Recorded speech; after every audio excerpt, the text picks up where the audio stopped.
To say that Dra'anan is a country unlike any other in the world of Evindale would be an understatement. The only way I could possibly put it would be to say that it simply doesn't exist on this earth, in this world or in any other. Behind us is, or behind me, is Mars. The desert landscape that you see behind me is about as close as you will ever come to Dra'anan. It is a place of scorched earth, and with good reason, but it wasn't always that way. Dra'anan exists in the western portion of the continent of Evindale, highlighted here. And in itself, it's it's pretty much isolated, with the exception of one small land bridge. I'd like to take you now into Dra'anan and get right to it. The map here is 7,200 pixels by 7,200 pixels. It is immense. The amount of detail needed in order to really get in everything on this, all I can basically tell you is it's a very difficult task. So if it looks blank, there's a good reason for that. The Dra'anan's surface is full of nothing, and yet everything that will want to kill you. There are not too many living beings in this world. Instead, there are some scrub here and there. As a matter of fact, the majority of the western portion of this desert landscape, this barren wasteland, is nothing more than scrub, and you can call it savanna, but even that would be, in a real world in a real world sense, way too full of life. Dra'anan used to be called Lirani. Taking you now to the interactive map, I'd like to, let's see here. There we go. Let's get right into it. This is the land bridge which comes in from Ivari, and at first it looks pretty innocuous. It's scrub, there are some mountains, there's a nice little village there called Scorched that you can see directly above me. Scorched itself is the only location in Dra'anan that has an actual path to it, a trade route from anywhere else, which is rather interesting considering what else lies just beyond Scorched. You have tombs that begin to appear and red mountains. But off in the distance, though, each of these hexes are about 20 miles, just to give you an example of what we're talking here. This is extensive. You can see the mountains of the gate, the mountains that surround the gate of Coradril off in the distance as you come in from Ivari. Formerly green lands that you're coming from all of a sudden just turn brown and black in some locations where even the scrub itself, which normally can exist in such harsh environments, simply doesn't. It begins to grow weak. It begins to grow dry. And then even the air wants to suck all the moisture out of you.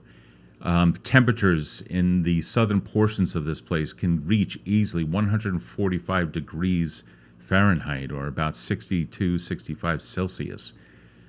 Here in the north, over by the gate of Coradril, and we'll get into that in a second, you're looking at temperatures easily in the high 90s. In their winters, and you're maybe looking at a pleasant 75, but it is 0% humidity. Even the air wants to kill you.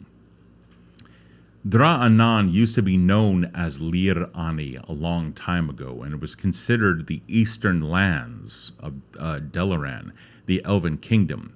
And here you can see that there is even a little bit of a battle that goes on to this day between the powers of nature on the left and the power of blight on the right. But what exactly is Dra'anan?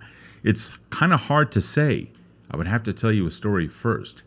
You may remember in some of the other videos when I had discussed the death of the consort of the goddess of physical reality, one by the name of Evindale. When Evindale was murdered, his blood spilt into the land, and with it, all of divine magic was released into the world. Well, some of the primordial dragons that had been used to create many of the mountains and the gullies and other things that we find within the world of Evindale, many of the primordial dragons by this time were already gone, but one continued to exist. And that one was by the name of Alraxis and existed here in this region now known as Krillia Dax. Well, it wasn't known as Krillia Dax back then. In fact, this entire area here was all mountains. The entire area. There was no ravine in here. There was no blank area, and certainly there were no pits, as you can see. Alraxis was a primordial, and yet he was the smallest of the primordial dragon. He was the last one. He would only occupy, I'd say, maybe 1/4 of these hexes, or about 5 miles wide. When he spoke with a booming voice that, of course, other countries, or other lands in this case, would be able to hear. The countries didn't yet come into existence. But back in Dra'anan, let's take you back over there. Back in Dra'anan, which will be the topic of yet another video, the elves had realized that now was the time to form a government. And that government would be called the Wisathe. The Wisathe of Dra'anan was composed of representatives from all of the communities of the elves. The Sadra'athil had existed, but kind of in an early state. The Sadra'athil being about 7'5" and extruded, impossibly thin and disproportionate by other standards. Well, one of the first Sadra'athil was known as Inaralal, and he was a member of the Wazati. He sought out Alraxis, knowing that this was the last of the dragon, and with him would die many of the secrets of creation.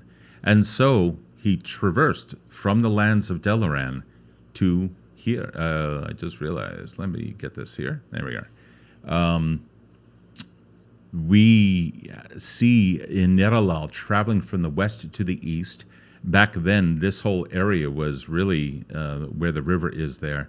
That was all on one big land bridge as well. And everything above where I am currently sitting, all of that was green. As a matter of fact, Liarani, the lands of green, or the fields of green, that's what this land was called. It was verdant, it was fertile. Everything about it was absolutely beautiful.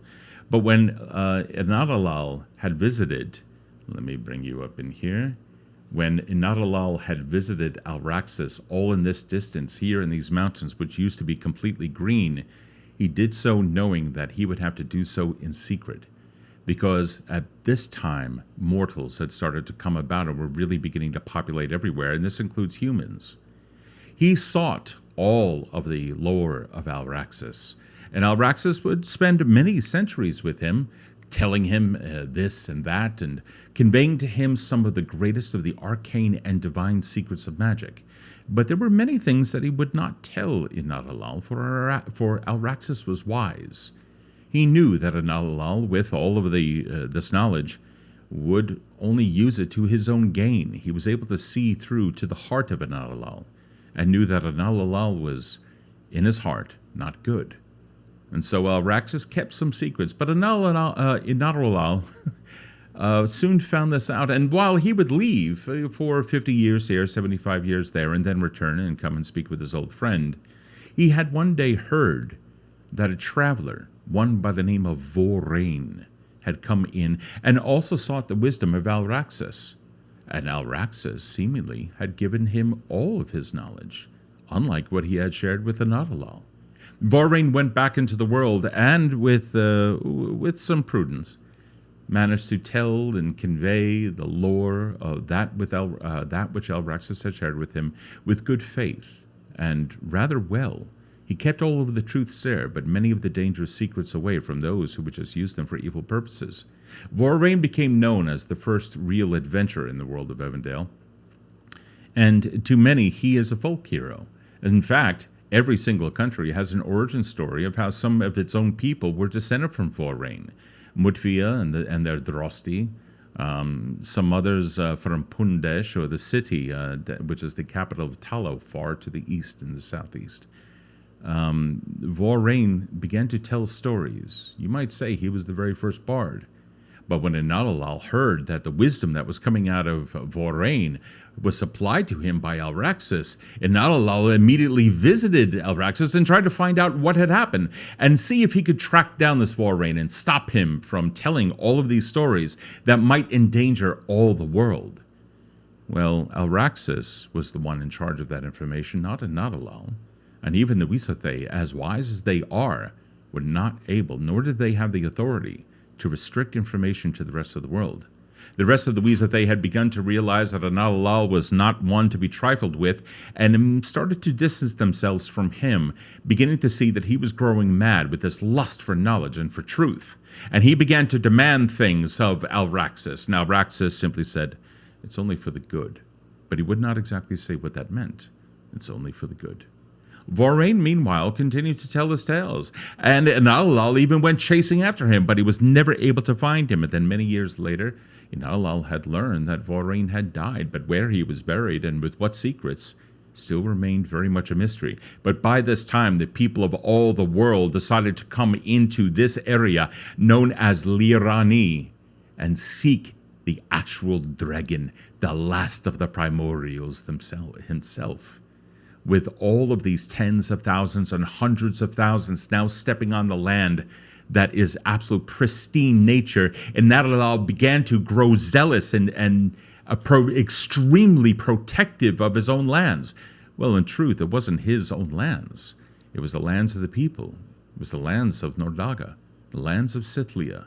But Analalal no longer saw himself as that. For if he couldn't keep the secrets of Alraxis to himself, he would keep the secrets of the land to himself. And so immediately mighty magics were cast down by Analalal, and murder was committed on the order of tens of thousands. And so that would set the pace of what Dra'anan would become in the future. But Alraxis would not have anything to do with this.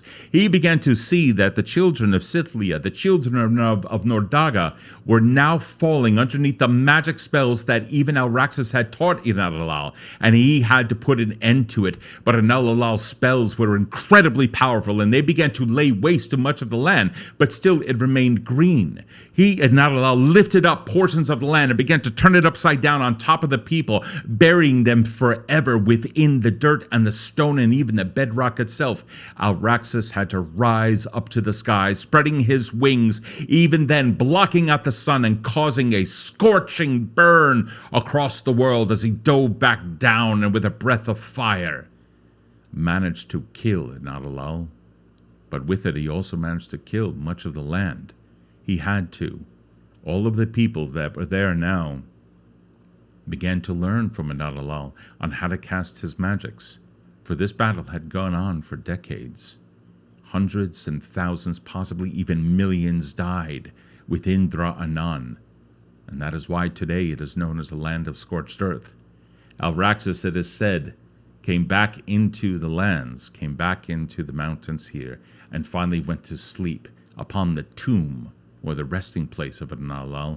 But no one ever really knows exactly where Analalal's body fell when that scorching blaze came down upon all the land. All they know is that Analalal never returned to the Weezathay of Dra'anan. The rest of the elves simply wrote him off as a mistake, and from that they learned that the Satrathil could never be trusted. Ever. Always curious about magic of any kind, the Satrathil would always do whatever it is they needed to do. But by this time, even through the Scorched and the barren wasteland that this had now become, Satrathil began to appear everywhere. And with them, they began to bring the curiosity of magic, both divine and arcane, and began to conduct experiments on the descendants of those who were still left, the survivors of Alraxis' wrath and Idanal's foolishry. Foolishry? Sure, sounds good. And the descendants there were then practiced upon in terms of experimentation.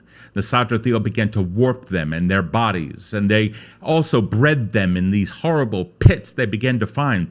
As the earth dried up and all the moisture had been wicked out of it by Alraxis' breath, fissures began to appear, and sulfur pits also appeared all within and throughout Dra'anan. And these descendants of the survivors, practiced upon and experimented upon by the Satrathil, became one of the most horrific things that was ever born out of this nightmare of a land. But the horrors don't stop there. The legends of Dra'anan and Alraxis and Analalal continued to be told by bards all throughout Erenal and all throughout Evindale, in fact. Even the other continent of Majordal, which really knows nothing of this continent of Erenal. But nonetheless, this video is about Dra'anan, so let's get started. The capital of Dra'anan is considered to be Kriliadax. There is no actual government there. All they know is that 100% of everyone in this country, or in this land, if you will, is of a military of some sort. They know that Dra'anan speaks an ancient dialect of Draconic, something that would have descended from the ancient language of the dragon. And this particular dialect cannot be understood even by those who speak Draconic, for its accent is so thick and so unique. Even the mortal mouths are able to pronounce the sounds of a dragon's mouth, which can be quite large. And yet somehow, through guttural utterances and clicks in their consonants, they're able to come up with a language that is able to be taught to mortals. And hence some of these odd names, Cor Adril, Cor Yiglan, and others as well. The barren deathlands may be the only thing that's in the common tongue, if that's what you want to call it, but in reality it would be considered virial. Kor Gax Yagaan, and then the Lirani Basin. Lirani, the lands of green, and the last vestiges of green within Dra'anan, no matter how many tens of thousands of years ago that story that I just told you took place. But as you can see, Dra'anan, while most of it is completely empty and devoid of life, there's the plains of, what is this? The plains of Tethnor-Il. This here, a testament to its origins. Il, meaning elf, within the old elven language. This plains, the Tethnor-Il, one of the few words in Dra'anan that is still permitted to be spoken in the original Elvish. We don't know why. Kor Talan, this here, these sulfur pits that have risen up out, euphemistically called hell pits. In reality, I like to think that this particular place is so much worse than hell's. This was modeled after a location in Ethiopia where it does reach 145 degrees during the summer days. And it is all entire sulfur pits. Look it up. It's absolutely incredible and horrific to look at. And if you want to know what it looks like, just look up sulfur pits Ethiopia and you'll be able to see it. But here you'll also see Kor Talaan. This, one of the pits overseen by some kind of a watchtower or a keep. What exactly exists in that pit and in so many others that are all throughout this? Kor Gax Yagaan, Kor Yugaan, and others as well. Coming up here to the northeast, we can even see some Kor Yeglaan, which I have already mentioned, and then others as well, coming all the way up to the northeast of the country, Kor Rixigdan. All of these places, the slave pits. You see, Dra'anan is so much more than just a surface country that's really devoid of everything other than its exceedingly harsh terrains. The true secret is that Dra'anan has an entire culture and civilization which resides under the surface. And it is said tens of millions of slaves toil away for their great leader, only known as 3 Adril. No one really knows what 3 Adril is, but some scholars have said that to translate the name would mean the Ancient of the Elves. Is it possible that Inadalal actually survived the blast of Alraxis tens of thousands of years ago, and through the magics that he had wielded, both divine and arcane, after so soon gained after the death of Evin, was he actually one of the original Italti during the second age of Evindale, those who had taken in all of the wild arcane magics? Did he preserve himself from death, only to become known as 3 Dra'il, the greatest of the elves? It seemed like that could be the case, but no one has seen 3 Adril. In another story, in an alternative universe, you can say, not the canon as it is now. Well, in the 5th Age, at the beginning of the 5th Age, there is an event known as the Interregnum. And at the beginning of the Interregnum, it is said that the Great Lich rises and marches on this location right here, known as Karath Anan, a mighty tower where a god had tried to take form, one by the name of Phaon, a goddess of murderous death, and had come out of the pit and then traveled to Karath Anan itself. Well, what exactly happens in the 4th Age, which is really where the concentration of the series is, No one really knows exactly where 3 Adril is, or 3 Dril rather. But we do see some things here that are marks of a significant power of arcane magic, and many of its students that have tried to use it and somehow gained it. If any of you watch the YouTube series of Evindale Online or the Chronicles of Evindale, you will have heard about gates that open that are black in the center, ringed with a green fire, and when complete, also with a green flame there in the middle. Is this one of the gates that is used to plague the people or the player or the characters of the YouTube series? We don't know, but this is something that some of Dra'anan scholars have. They believe that the original portal magics that were used all throughout Evindale. Let me see if I can pull this up.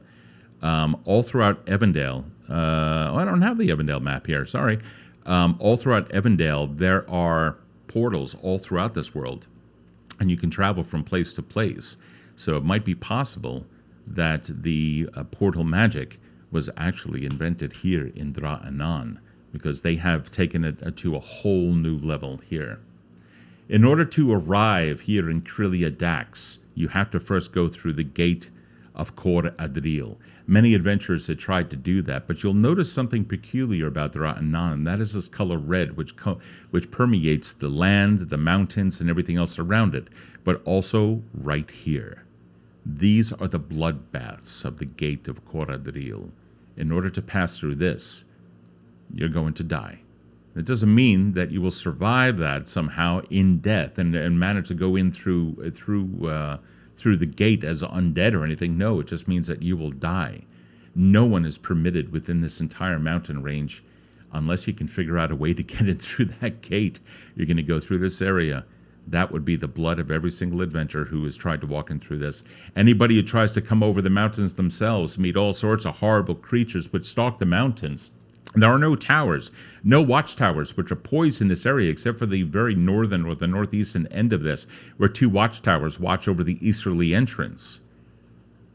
What exactly lives up there in the mountains? Well, if you happen to be a GM or DM and then you would like to do something with Dra'anan in your campaign, maybe that's your story to tell. I could tell you that in order to traverse these mountains, it would be impossible. You would have to be level 20, because Dra'anan was designed to be a level 20 adventure, or 20 plus. Actually, the level 20 starts where Dra'anan is really not so horrible. The small fishing villages all the way down to the south. Scorrita, Scorerithis, and Ekirian. Sorry. Skor meaning village in Dravarese, which is the language spoken here, that dialect, the Draconic, which I had mentioned. This is the only real normal place. There was the Liorani Basin, which I showed you a little bit of, and we're going to get back to that.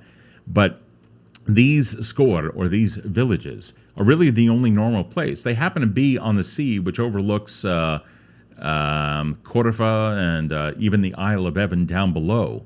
And there is some theory as to why they are normal. I mean, they have trees, they have rivers that aren't flowing with blood and viscera. So what exactly about them is so special? And well, the lands are green there for some odd reason. No one really knows why. But the same thing can be said for the land for the western border here, where we come all the way up to the Blight, halfway up this, what used to be the land bridge, now torn apart. These lands, when Alraxis destroyed his own home in order to ultimately protect it from Inadalal, there was a great river which ended up being created between the 2 countries of Dalaran and what is now Dra'anan, as the land itself was pulled apart, and hence all the mountains in this range. To the left here, you can see Dalaran, and to the right, you can see Dra'anan. Nordaga is said to battle with herself here. Powers of nature, both destructive and beneficial, and life and death at a constant rate. On the left, here we see verdant hills and trees everywhere. That is Dalaran. On the right, here we can see some attempt of that, like as if nature itself is trying to do. Well, the reality is, there's a reason for that. There are many druids on the Dalaran side, within towers that line this coastline, that try to use natural magics to further and to heal, to further nature and to heal the blight across the river. Of course, sometimes they do manage to get across, and they wield incredibly mighty, powerful magics that they say only the Wisathe has access to. In truth, these are archdruids, level 20s, and then have additional levels of other things on there if we were to reduce it to game mechanics. But the power of Dra'anan is so great that a Kor Norda'an was created here, a crack in the earth, and from this, blight leaks out all the way to the west, carving a path where nothing may live, including any druid. In fact, anyone of good alignment that comes into this area will begin to shrivel and die within 1 week. There are some scrubs and small trees and other things within this area, but each of those plants are poisonous. You wouldn't be able to eat any of them. A quick word about Kor Norda'an. Just as Skor means village, Kor is actually a keep. In this case, it's the keep of Norda'an. In Dra'anan, each of the keeps are named after their founders. And the founder was the one who not only oversaw the construction of whatever keep or watchtower overlooks a particular crack, but was also, it is said, the one that is responsible for the crack to open. What lives in this, and it's not exactly to scale. The cracks themselves can be miles wide. I mean, it's not exactly 5 miles wide like this would be here, but nonetheless. Many of them are very well protected, and in this is the only way in and out of anything of the subterranean environment, of Dra'anan. You'd have to find a way in, and they say that the way to do that is through the various passages underneath each of the keeps or watchtowers. Otherwise, you'd be dropping down into it. Certain types of magics also do not work in this area, such as featherfall or other things that would ease such a fall or a climb down. To pass through this area also means that you have to get past whatever guards are in the area. So if you're ever planning to journey into this area, you need a lot of assistance. If we start taking a look at some of the other features here, first off, I could tell you that the mountains on both sides here, you will have stone giants on both sides of the fence. However, their cousins are blighted versions of this. In some cases, actual undead giants. But for the most part, they are just simply corrupted beyond any kind of repair. They simply can never be healed. They have drunk the blood of Dra'anan, and that is what all of this red is. If we come back up here, you'll see all the way to the northeast an area known as Torak Hal, the Bleeding Mountains. These mountains, this is one of the few areas where there is actual running liquid coming out of this. It does rain in Dra'anan, and I'm going to show you some other geological features which are really bizarre within Dra'anan, like rivers that meet each other but there are no lakes and there's no outpouring of them into a nearby ocean or sea, which is rather unusual, but I'll get into that in a second. You'll notice here that there are actual rivers and rivulets of blood that come into the waters, poisoning all of this. It's some kind of mineral deposit within these mountains which is causing this color, according to some. Others say that it is all of the blood of the victims of Inaralal that has polluted the Dravarese lands, or the Dranir lands. And it is their blood that now runs out of these mountains, only to be soaked back up by the land, and in this never-ending circle. Each of the keeps here oversee the various militaries that come in and out of these pits or in and out of these keeps, garrisons, and watchtowers. Most of them are Sadrath Il commanders that are also led by these humanoid descendants of the survivors that I had mentioned earlier, each of them standing between 5.5 and 6, on average 6 feet tall, seemingly human, at least at one point or another. Really, that's about it. Completely misshapen, but incredibly strong. Sometimes a single arm is so powerful that it can take down an elephant with one blow. And to have tens of thousands of these things pour out of these pits, is one of the reasons why no country, including Dalaran, has ever tried to do anything of a military fashion against it. But why Dra'anan, with all of its power, with all of its military might, and all of its incredibly evil magics, has not yet launched a campaign against others? We're not so sure. Spies have gone into Dra'anan to find out more about it. Only those spies never returned. There has been never a successful mission inside of Dra'anan. Certainly there have been some expeditions to the coastlines, and there they have found, by coming up one of the rivers here to the east, coming in through here, from this land over here would be Sta'abri, the tribal lands, unfinished here in the map. But if you were to travel through this, there's nothing that prevents you, actually. The first thing that you will notice is the white gate to the Lirani Basin that is manned by elves. In this case, Adar-Il, the feral wooden elves, or wood elves, not wooden, the feral wood elves that act as extremely powerful soldiers to the elven nation of Dalaran. There are others as well, the Theranil, that are poised all the way at these mountains and act as the scouts, the Farseer elves they are. Once you come into this area, you can see that this is the last of Lirani. Verdant and green, willows and cypress and others, all these trees that come in, that are in this area, incredibly valuable, and each of them a representation of what used to be here. Why it continues to exist, we don't know. Maybe Dalaran knows. Dalaran says that they maintain a very powerful magical field all around this area, maintained to the north by each of these 5 towers. There are other stories, however, because Dalaran will never actually tell you the entire truth, lest Dra'anan find out for themselves. And Threedriel then order the execution of everything in there, including all life. Every single blade of grass gone forever. All of the water drunk up by its force and then spit back out as some kind of like a blood upon the land itself. So what exactly the elves are doing within the Lirani Basin, well, that might be topic for an adventure in the future. And certainly it will be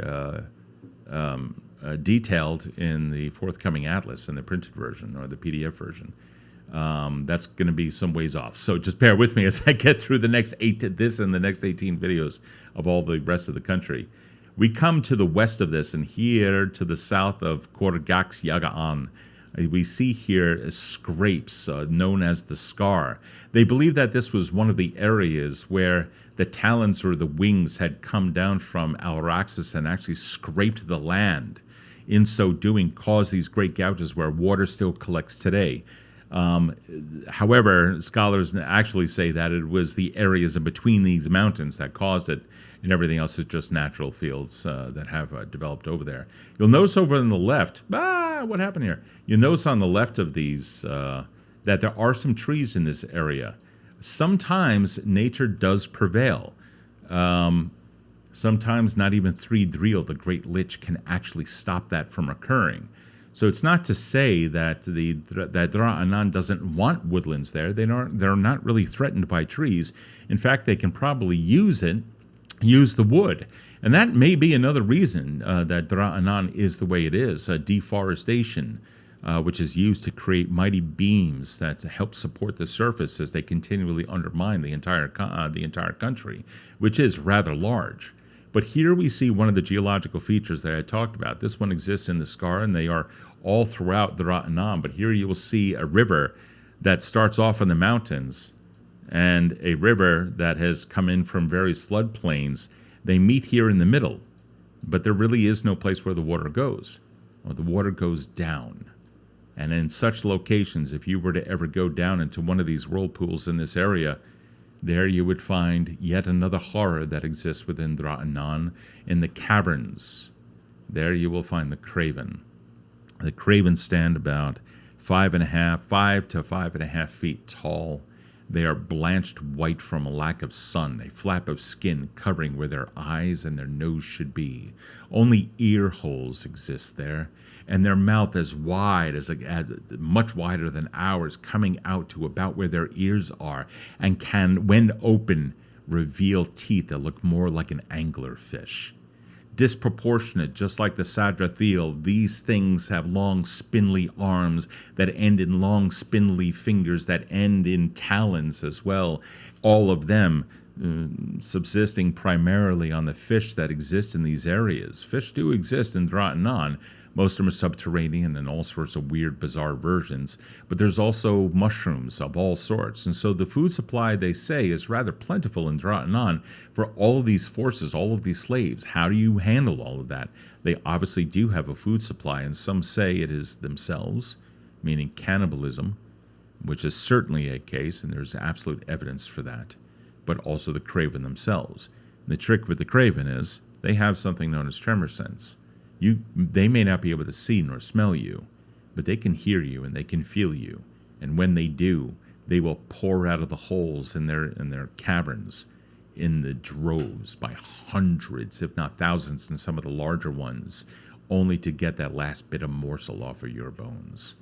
And so the Craven are also another creature which you're going to have to encounter within Dra'anan if you ever wanted to explore. We continue west, and here we can see a dried lake bed that is now only known as Cor Factel. Factel, of course, being the commander who founded the bridge that crosses that chasm, as well as the arena on the other side.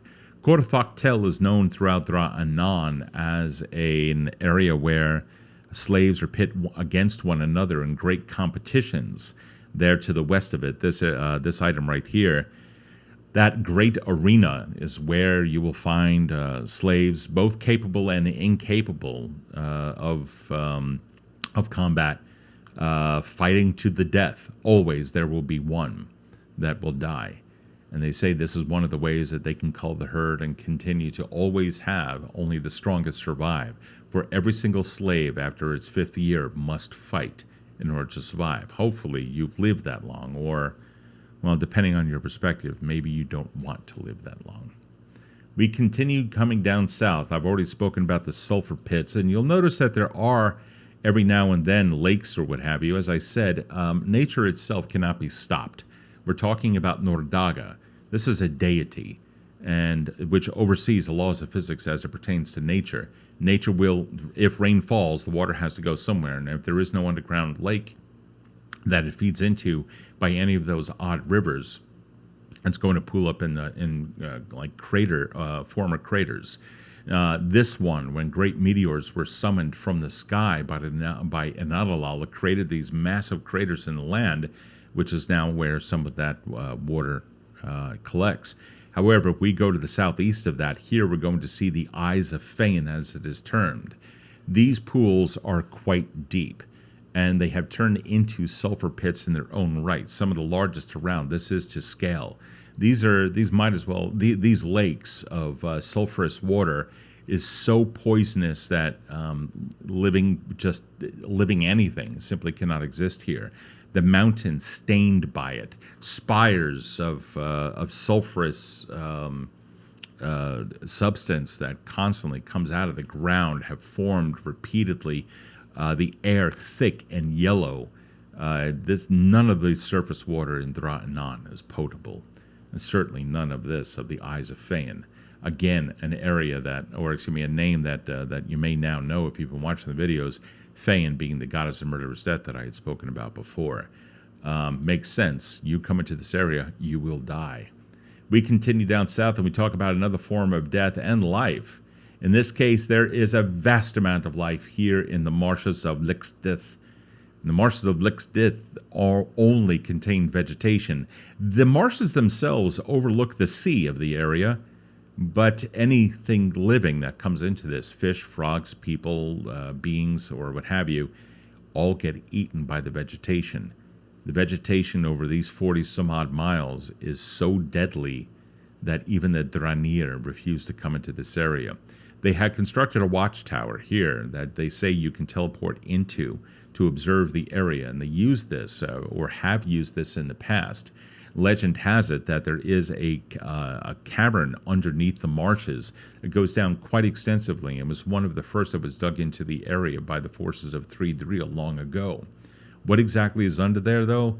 Really not so sure. But if you're looking for an old dungeon crawl, that would be it at like level 20.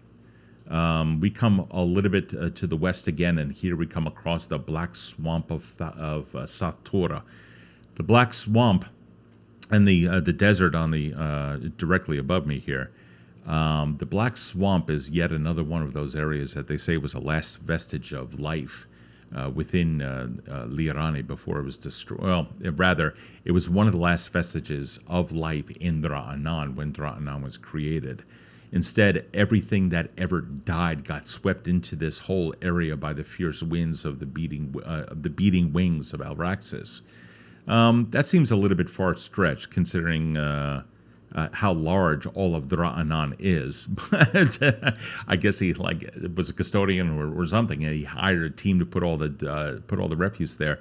And the reality is that the Black Swamp of Satora.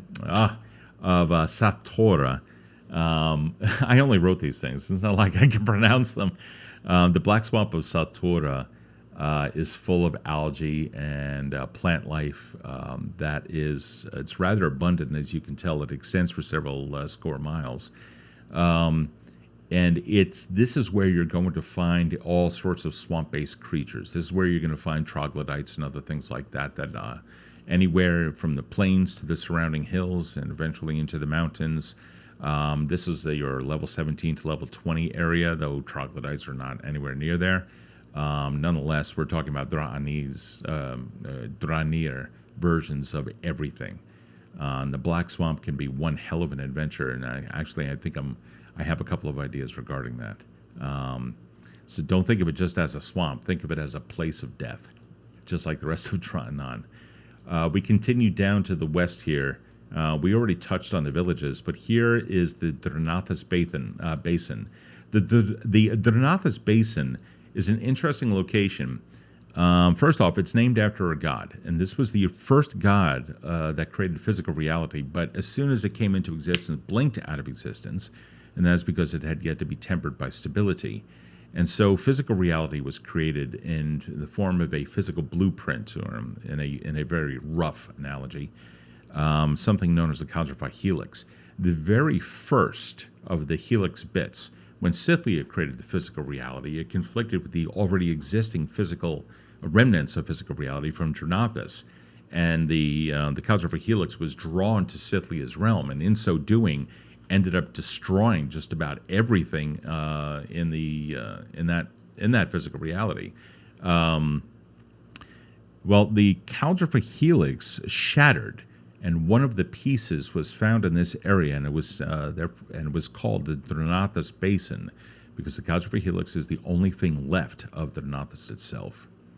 Let me see what else we have here. Cortixlan is one of the places that Dra'anan uses to oversee the lands of Delaran, as well as the county of Kyria, and Ivari itself. They say that spy ships will come out of this area and then cross these waters and hover around here just to see what people are doing. It's one of the few port towns, if you will, and yet there are no docks or anything. It's rather a mystery of where the ships come from, because there's nothing here in this area for miles. It's quite some distance away. It's something like 10, 15 miles away. It's Cortixlan. They're not too sure how that happens, but they have tracked the ships coming into this area. One witness has said that they watched the ships come into it and then simply disappear, as if teleported or that faded away into some kind of an illusion. So whatever the case, potent magics are at use, enough to suggest that Dra'anan is actually hiding somehow an entire navy. Where did they get the goods to construct this? Where are all of their ships? Where are their ports? Where are the sailors? How do they are they practicing somewhere, or where are these things? All of that will eventually be detailed again, but as far as this video goes, we have to leave that up to the imagination of the DM running this. One of the last features that we have here is the Dalor Ikbaneir. The Vex Dalor are the salt flats of Baneir. This is the one this was a Dra'anir general who had risen to power, Asadrathiel, and settled into the salt flats. Where exactly he is staying or where exactly his home is not known, but they do know that they call this his home. The salt leaks down, and when the rains come, the wind will bring everything. It's a westerly wind, brings all like rivers, incredibly salinated water that comes down into this area, and it just, it turns into salt flats. There's also some sulfur that's in the area, and hence the yellow and the green right here in this area here. The real legend behind Batananir is that one of the largest treasure troves exists somewhere here. Somewhere in these score miles, in these 2 score miles of salt flats, exists the former home. And with it, they say Batananir was buried with all of his goods. All right, so who was this guy? Well, he was one of the most powerful wizards in all of Dalaran, and it is said from him that others in the Cerulean Cabal of Amstrad, the Cabal being 9 governing wizards of this city, that really allows any kind of arcane magic to be studied. It is said that one of his tomes of knowledge had gotten into the Cerulean Cabal's hands, and certain members of the Cabal managed to learn certain things. And when we're talking about those things, we're talking about arcane magic that's tens of thousands of years old, or in the hundreds of thousands of years old, if we go back to the time of Evindale, during that initial blast of arcane energy that hit the world. So that's another adventure that you can have here. That you have to survive these 130 degree, 120 degree areas and go searching for a needle in a haystack. Off to the west, we have of the Assault Flats, we have the Bruised Lands of Thedas Mor, and the Bruised Lands of Thedas Mor are this is one of the few places where life does exist in the form of animals. You're not really going to find animals anywhere else. As I said in the very beginning of this, most of Dra'anan is replete of life, except most of it exists underground. Well, in the Bruised Lands, so-called because the bubbling blood that comes up, and I will touch on that, I promise. And so some theories as to what that blood is, aside from the that of all the victims of Alraxis. The Bruised Lands do contain plenty of frogs, lizards, and other things that live in the waters in this area. And they are all venomous or poisonous. There is everything in this area. It will kill you again. I mean, it's Dra'anan. There's really no surprise there. But this is also, the map doesn't really do it any justice. The whole area is about 40 miles in length and about 20 miles wide. The mesas that make up this area here will lead you through a labyrinth. There is no running river. It's just these pockets of water that exist everywhere, and none of it is potable. So survival in this area is not going to yield much. But if you can survive, and I understand teleportation is a thing in these games. If you can survive this, you might be able to bamf out with some of these lizards or frogs, because they are some of the most valuable magical components for spells that are out there. If we go a little bit to the north of this, we run into one of the few forests that still exist, only it's really not a forest. In fact, it's a whole bunch of dead trees in what used to be a forest here within this crater area. Korrek Ta'an is where it is said that the Wretch and the Sadrathiel are trained here in this Black Forest to deal in forest warfare. And it's all through these areas where, it's just where they get all their training from. So we can see that Dra'anan has areas of preparation for their militia. And certainly there's more than enough areas in here that are just full of magic of some kind or another. In fact, it's very difficult to teleport in or out of much of this. They have, whether it's dimensional locks or other things, dimensional anchors, they have things here that just prevent any kind of transportation in or out. In fact, the only way that you can really get into Dra'anan, you can't even get in there through flight. And there's a horrible reason for that. And I'll get into that right after I get into the blood. But it's not pretty at all. And that's going to take us back to Crillia Dax in a second. The Crillian Valley is, it does have some cacti within it. The cacti here are all poisonous, like everything else. And this is also one of those places, being right next to the hell pits. In terms of longitude's this way, right? And latitude is okay. I'm horrible with latitude goes like that on the map. God, you'd figure for a cartographer, I would remember these things. Either way, the Crillian Valley has the same temperatures, and this is akin to Death Valley in the U.S. Out west. Just this area here is just vicious in terms of heat.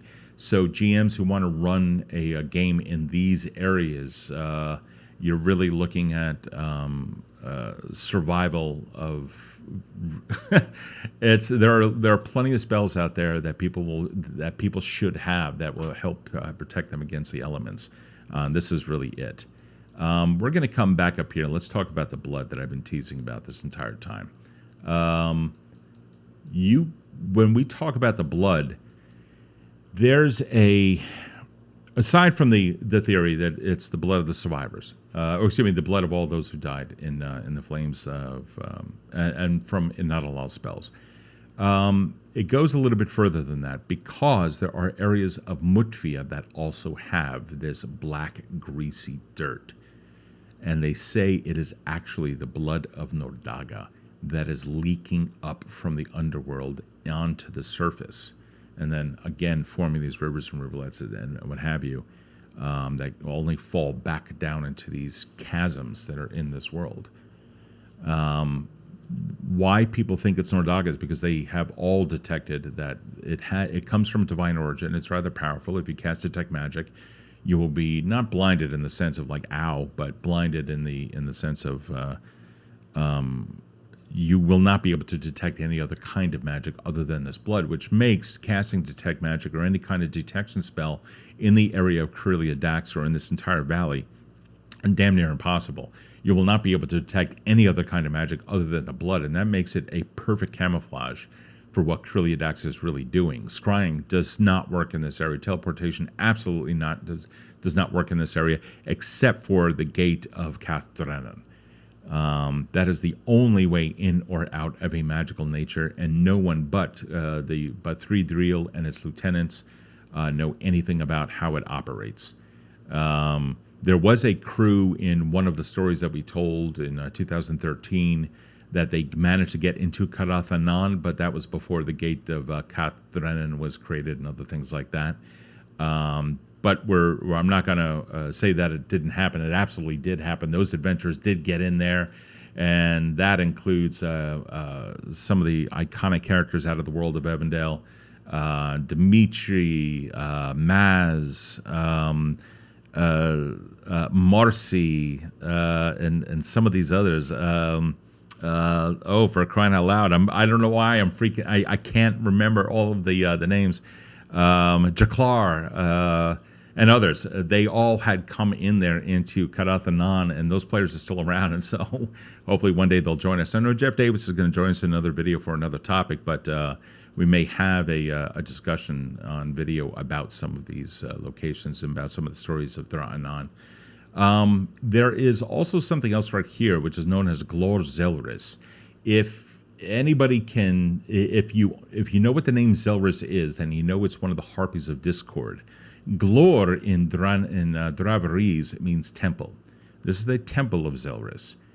Some players had come into this, and the characters didn't know what it was. They were traveling through this area. They really didn't understand where they were or where they were going. They would just happen to be in the area. And when they came across this temple, they stepped up into the stone steps, and they found this large arena, as you can see here. And they slowly were going insane. One of them had carved a hole in his hand and then looked through the hole in his hand saying, I see everything, while others were just babbling incoherently. It causes a state of confusion as soon as you walk in there, because Zelris is the harpy of discord, of insanity. And to step inside of the Glor of Zelris, or the Glor Zelris, there you will find something absolutely horrific. Your own literal worst nightmares will come to life in this place and attack you. So GM's DMs, if you want to use it, then there you go. The Tomb of Orthmordan is so marked as a spoiler for the YouTube series, but I'm not going to go anywhere else with that. So this is the country of Dra'anan. To say that there's so much more is an understatement. There really is. We are talking about the battle of deity against deity, nature versus nature, the blight and how all that is created. There are blight druids in the area. What is the real mystery behind the three surviving villages all the way down in southern Dra'anan? Really, what can you find inside of the Dr'nafas Basin? Can you find another piece of the Calderfa Helix that is still there somewhere? And with it, would you be able to discover how reality can then be manipulated as if you yourself were a god? What secrets does the black swamp of Satora hold within it? Are there medicinals there that will cure things such as death simply by pouring the elixir into the dead's lips? Are there, I mean, maybe. What exactly, or what is the nature of the vegetation that exists within this swamp here, within these marshes, and why is it so extensive? What has Dra'anan done to do, or do they capitalize on that, taking these venomous plants or these poisonous plants? Do they use these poisons? How does Dra'anan do it? Well, the reality is, yes, absolutely. Everything that I've said here, with the exception of the Calderfa Helix and the Dr'nafas Basin, they use everything within their country to great effect. And so if you ever come across anyone from Dra'anan, you're talking about very powerful people who are conditioned to survive in impossible environments, from the salt flats to the poisonous conditions within the bruised lands of Thedas Mor. They may have received training within the Black Forest of Correc Ta'an, or maybe they have found the secrets of how to use sulfur to their ends and Kortala'an. There is a lot of secrets all within Dra'anan, and I know the YouTube series has some hints of it, but certainly as I was creating this map, I had begun to realize one thing, and that is I really need to continue creating videos that go into more detail, such as the creatures of the Wretch, the Craven. We have a couple of illustrators that have shown interest in illustrating for Evindale, so maybe we'll actually get to see these things, because frankly, I suck at drawing. I'm kind of okay with graphic design, but I stink at illustration. So I am looking always for illustrators that are willing to take on the task of bringing this world to life in a visual manner. And if that's you, contact me, DM me over Facebook or on Discord. All that information is right here on the World of Evindale Facebook group. There's also, if you want to access these maps, head over to Patreon. $5 a month will get you all this map and all the others preceding it, including the adventure maps from YouTube, which is really this area here. And this this we tapped into in episode 17 last time, or excuse me, episode 18, the last Tuesday. It was discovered that here's a pit, a chasm of the mists that the adventurers had come across after they passed through an invisible gate of stone, a gate of the stone. Why is there a chasm in this area? And does it bear any resemblance to that which was found in, or is known to exist in, Dra'anan? But also, if you've been paying attention on the adventure map, which was released on Patreon, I'd like you to take a look right here. There's a gate to the west of the Valley of the Hidden that is green lined and has a green flame in it, just like the one in the ravine of Trillia Dax. So, if you have any questions or anything like that, I'd love to see them. We're going to head over to Facebook right now and see what you guys have. Let's see. So we have here, but it's a dry heat. Jackass. Let's see. Prepping the... Ooh, and okay. So they say that the ashes of the dead settle in Dra'anan. It is true. That is one of the things they say. If you ever burn your dead, which is against certain religions within Evindale, it is said that your ashes will go to Dra'anan, and that helps form the surface dirt. I kind of like that. So yeah, let's keep that. But it's dry heat. Sure. Adriel, yeah, that is you. Okay, so if you guys have anything here whatsoever, any questions or anything about this, go ahead and well, type it out, and I will answer them. But in the meantime, Dra'anan is it's a fantastic place of mystery. Because it's very difficult to really understand what it is that's happening on the surface. Everything, as I had said all throughout this, really does exist underneath the world itself. So if you have any questions regarding that, I'm going to wrap this up, actually. If you guys have any questions regarding Dra'anan, what lives under there, or anything in particular, you can always ask. I'll be more than happy to answer for you. And I hope you like this video. If you like to give it a thumbs up. It'll also be posted on YouTube in a higher resolution. I think I can get it out in like at least 1080p. And of course, if you want access to this map in its glorious 7200 pixel by 7200 pixel, it'll be up there on Patreon. But I will tell you this map is not complete. I had, for a variety of reasons, I wasn't able to get as much detail as I wanted on this map. And so I'm going to continue working on it while I also create the map for next Monday's video. And exactly what country we're going to be dealing with, well, that's really up to you. So on the Facebook page, there is a poll as to what video should come next. Dra'anan, just like Mutvia before it, will be removed from the poll. So guys, please do vote. If you like everything, give it a thumbs up. Ask questions, discuss, join the fan community, or the player community as we call it. And please engage. I absolutely love answering questions, and it's actually why this world exists, is because of people like us. So from this point, because we're all gamers, and I love us, so because we're all awesome nerds. So with that, thank you so much. I now turn the world of Evindale back over to you. Take care, guys. Thanks for watching.